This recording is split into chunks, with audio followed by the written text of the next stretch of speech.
बुरा ना माने तो कृष्ण जी भी 5 वक्त की नमाज पढ़ा करते थे। यकीन ना आए तो श्रीमद् भागवत गीता का 6वां अध्याय का 10वां मंत्र देख लीजिए। भगवान श्री कृष्ण पर दिए मौलाना जर्जिस अंसारी के बयान पर सियासी घमासान तेज है।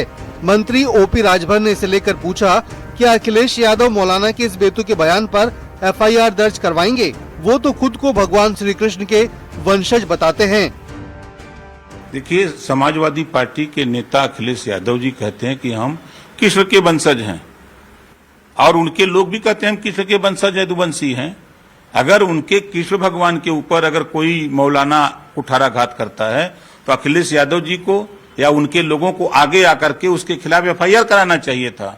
लेकिन क्या कहें, जब खुद अखिलेश यादव जी की पत्नी डिंपल यादव के खिलाफ मौलाना ने बेतुका बयान दिया तो अखिलेश यादव जी एकदम चुप हो गए। तो अब कृष्ण भगवान पर कैसे बोलेंगे?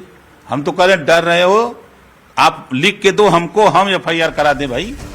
वहीं पूर्व एसपी सांसद एसटी हसन ने मौलाना के ही बयान का समर्थन किया है। उनका दावा है कि कुछ मुस्लिम स्कॉलर्स तो भगवान राम और भगवान श्री कृष्ण को पैगंबर भी मानते हैं।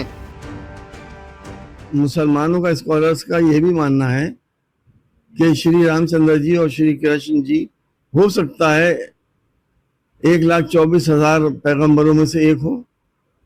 इतने बरस गुजरने के बाद बहुत सी चीजें डिस्टॉर्ट हो जाती हैं, लेकिन इस बारे में मैं कोई कमेंट नहीं कर सकता। वहीं जर्जिस के घर इटावा कूच करने के लिए लखनऊ से निकलने वाले हिंदू संगठन के नेता देवेंद्र तिवारी को उनके आवास पर ही नजरबंद किया गया। उस मौलाना ने जो कहा है वो बिल्कुल बर्दाश्त नहीं है। देश के करोड़ों करोड़ हिंदू सनातनियों के लिए ये बड़ा दुख का विषय है कि भगवान कृष्ण पे ऐसी अभद्र टिप्पणी कर रहा है और अभी तक बैठा हुआ है।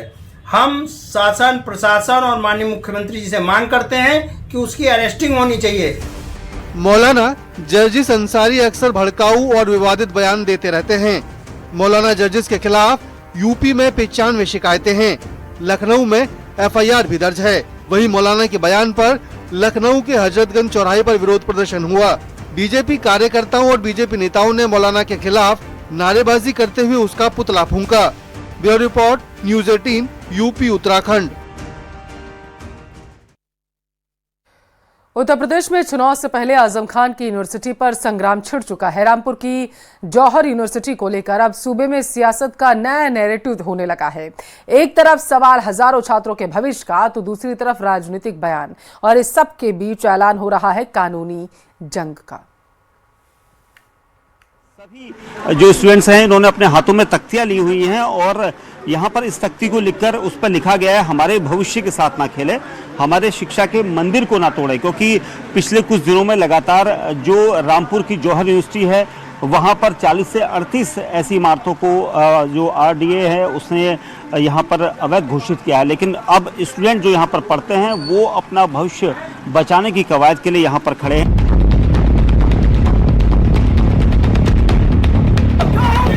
एक तरफ जौहर यूनिवर्सिटी में छात्रों का प्रदर्शन है, नारेबाजी है, तो दूसरी तरफ यूनिवर्सिटी के गेट के बाहर हाथ में पोस्टर्स लेकर छात्रों का धरना। ये सब हो रहा है यूनिवर्सिटी को बचाने के लिए, क्योंकि रामपुर विकास प्राधिकरण की तरफ से यूनिवर्सिटी की 40 इमारतों को अवैध बताते हुए तोड़े जाने की तैयारी है। और इस यूनिवर्सिटी के चांसलर हैं आजम खान। आदेश से हम स्टूडेंट्स सब लोग सेमेस्टर ऑफ होने के बाद गए हुए थे। बहुत खुशी के साथ हम लोग अपने घर गए हुए थे। हॉस्टलर जितनी भी लड़कियां हैं, मैं खुद भी उत्तराखंड पिथौरागढ़ से हूँ, तो इस आदेश ने सर बहुत तकलीफ दी है, बहुत इतनी कि ये हमारा सपने का आशियाना है। इस इमारत पे किसी एक का नाम नहीं लिखा है। ये जितने स्टूडेंट्स देख रहे हैं, इन सबके सपने, इन सबकी जितनी भी उम्मीद है, इनके माँ बाप की, मेरे माँ बाप की इतनी उम्मीद है इस यूनिवर्सिटी से जुड़ी हुई है। ये हमारा मुस्तकबिल है और हमारे लिए आप आवाज़ उठाएं, क्योंकि जौहर विश्वविद्यालय हमारी मांग ये है कि अमर रहेगा। जौहर विश्वविद्यालय, जौहर विश्वविद्यालय, छात्र एकता। छात्र जो है यहाँ पर अपना प्रदर्शन यहाँ पर कर रहे हैं और उनका ये कहना है कि जौहर यूनिवर्सिटी के खिलाफ जो कुछ भी इस वक्त चल रहा है वो ना हो, प्रशासन इसको गौर से देखे और यूनिवर्सिटी के अंदर जो छात्रों का भविष्य है उस भविष्य को सुरक्षित रखने में यहाँ पर मदद करें। देखिए जरा, पीडब्ल्यूडी की तरफ से लगा हुआ बोर्ड जिस पर लिखा गया कि ये आम रास्ता है, तो वहीं दूसरी तरफ यूनिवर्सिटी का बंद गेट, ये बताने के लिए कि ये आम रास्ता नहीं है। मामले पर विरोध बढ़ता जा रहा है, छात्र भी मैदान में हैं और सियासत भी तेज है। लेकिन सियासी बयान से पहले सुनिए आजम खान के धुर विरोधी क्या कहते हैं।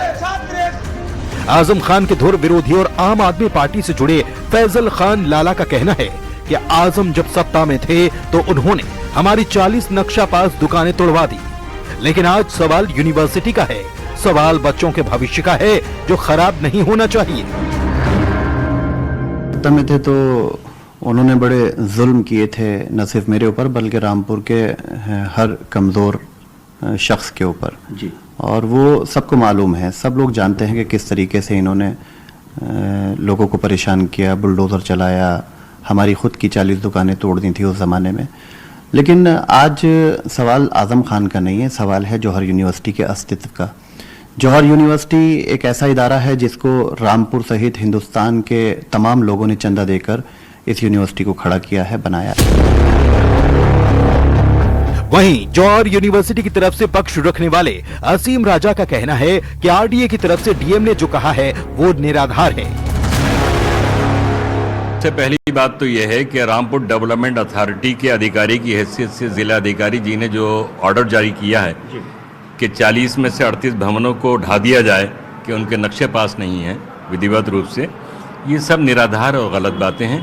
यूनिवर्सिटी के सारे काम संविधान सम्मत हैं, कानून के एतबार से हैं, सारी बिल्डिंग को नक्शे पास हैं और वो उनके पास रखे गए हैं, लिखित भी दिए गए हैं, प्रूफ दिए गए हैं, ज़बानी भी बात की गई, लेकिन उन्होंने उस पर गौर ही नहीं किया। और एक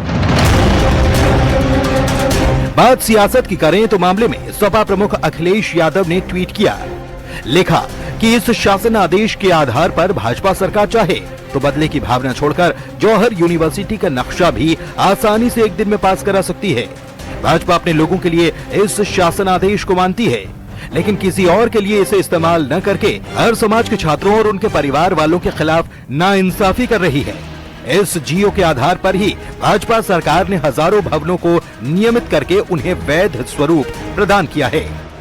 लेकिन इस ट्वीट के बाद शिया धर्मगुरु सैयद सैफ अब्बास नकवी का बयान भी काबिले गौर है, क्योंकि वो कहते हैं कि अखिलेश सिर्फ ट्वीट के जरिए ही प्रतिक्रिया देते हैं। यूनिवर्सिटी जो है वो एक ऐसा शिक्षा का मंदिर है कि जहां सरकार को कंपाउंडिंग लेकर यूनिवर्सिटी को उसी तरीके से रहने देना चाहिए।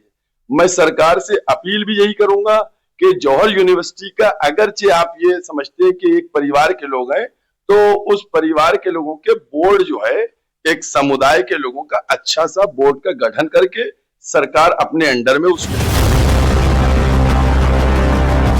वहीं सांसद जियाउर रहमान बर्क का बयान भी आ गया, जिसमें उन्होंने साफ कहा कि ऐसी कोई ताकत नहीं जो हमें घोल कर पी जाए। उन्होंने कहा कि जौहर यूनिवर्सिटी की 38 ईंट भी नहीं टूटनी चाहिए।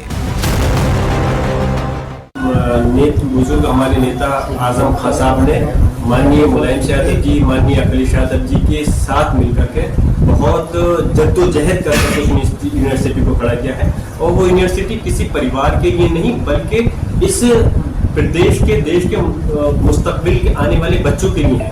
और उस यूनिवर्सिटी के अंदर ऐसा नहीं है कि सिर्फ मुस्लिम समाज के बच्चे पढ़ रहे हैं, सभी धर्म बिरादरी के बच्चे पढ़ रहे हैं। कुल मिलाकर जौहर यूनिवर्सिटी का मामला बढ़ता ही जा रहा है। एक तरफ सियासी बयानों से लेकर कानूनी जंग तक की बात हो रही है, तो दूसरी तरफ छात्र सड़क पर उतरे हैं।